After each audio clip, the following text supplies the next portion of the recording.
আসসালামু আলাইকুম রহমতুল্লাহ। হেলথ মিডিয়ার পক্ষ থেকে আজকে আমরা জানব ধানের চারা রোপণ করার পর কি করণীয়। অনেকেরই ধানের চারা রোপণ করার পর আপনার ধানের যে চারাগুলো আছে এগুলো পচে যায়, এরপর অনেক ঘাস হয়। এইগুলা যেন না হয় সেটার ব্যবস্থা হবে, ইনশাল্লাহ কাজ হবে। আজকে 3টা ওষুধ সম্পর্কে আলোচনা করব। এই 3টা ওষুধ আপনারা খুব প্রয়োগ করবেন, তাহলে দেখবেন খুব ভালো ফল পাবেন। কিভাবে দিতে হয় সেটা আজকে দেখাবো প্রসেসটা। এই ওষুধগুলো খুবই কার্যকরী, আমরা সবসময় ব্যবহার করি, দেখা গেছে আমরা দামও খুব ভালো পাই। এই দেখেন, আজকে আমরা যেখানে মিশাইতেছি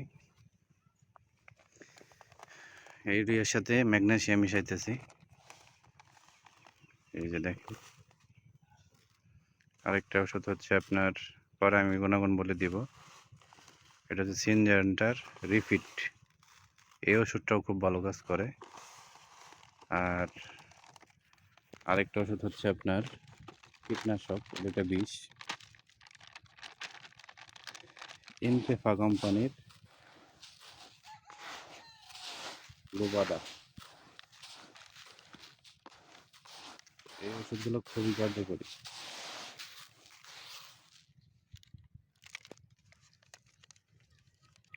রিফিট যে ওষুধটার কথা বললাম, সেটা আপনার চারা রোপণের 3 থেকে 7 দিনের মধ্যে 2 থেকে 3 ইঞ্চি দাঁড়ানো পানি থাকা অবস্থায় রিফিট প্রয়োগ করুন।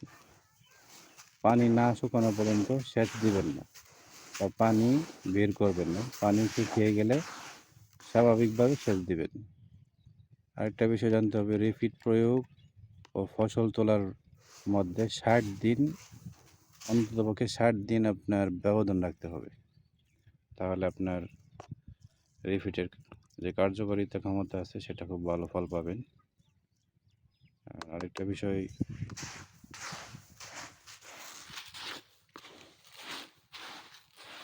ইনতেফা যে কীটনাশক বীজটা আলোচনা করছি, এটা চারা রোপণের 5 থেকে 12 দিনের মধ্যে 1 থেকে 2 ইঞ্চি আবদ্ধ পানিতে ভালোভাবে লোবাদা 10 স্প্রে করুন এবং 3 থেকে 5 দিন পানি আটকে রাখুন। পানি শুকিয়ে গেলে স্বাভাবিক সেচ দেবেন। আরেকটা বিষয়, এই ওষুধটা খুবই আপনার দুর্গন্ধযুক্ত।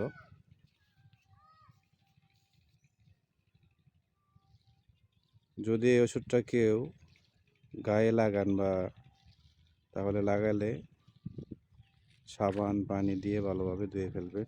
চোখে গেলে চোখ পরিষ্কার পানি দিয়ে চোখ ধোবেন। 10 মিনিট চোখে পানি ঝাপটা দেবেন। আর গিলে খেলে আঙ্গুল দিয়ে বা তাকে বমি করানোর চেষ্টা করেন, কুসুম গরম পানি দিবেন। 1 কাপ গরম পানিতে 2 টেবিল চামচ লবণ খাইয়ে দেবেন এবং বমি করাবেন, তাহলে দেখবেন রোগী ঠিক হয়ে গেছে।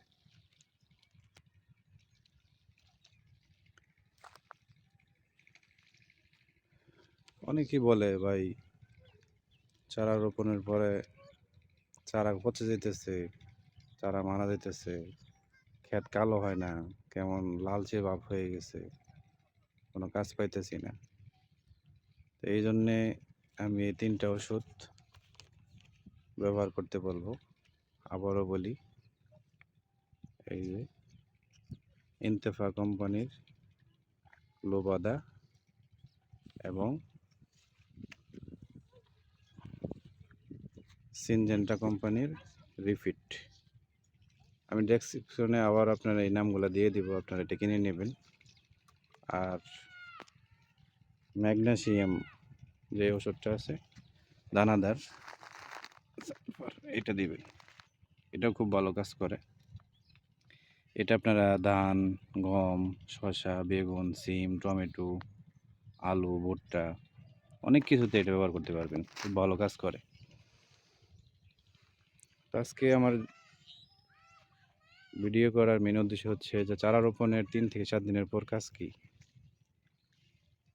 আপনারা এই রিফিট এবং লোবাদা ওষুধগুলো ব্যবহার করবেন।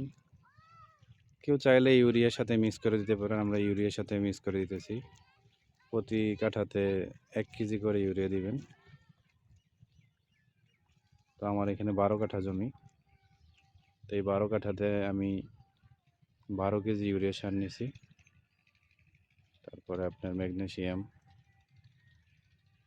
রিফিট এবং লোবাদা এটা নিছি। তো ব্যবহার করে দেখুন, ইনশাল্লাহ ধানে আর পোকা হবে না। এরপরে সময় সময় সাময়িক ভিডিওগুলো নিয়ে আপনাদের সামনে আবারও হাজির হবে ইনশাল্লাহ। যখন কেউ আরও কারো কোনো সমস্যা থাকলে আমাকে কমেন্টে জানাবেন, ইনশাল্লাহ আমি সেটার উত্তর দেওয়ার চেষ্টা করব। আরও কৃষিবিদ যারা আছে সাথে সাথে পরামর্শ করে আপনাকে কীভাবে সুন্দর পরামর্শ দেওয়া যায়। সবাই ভালো থাকুন, সুস্থ থাকুন।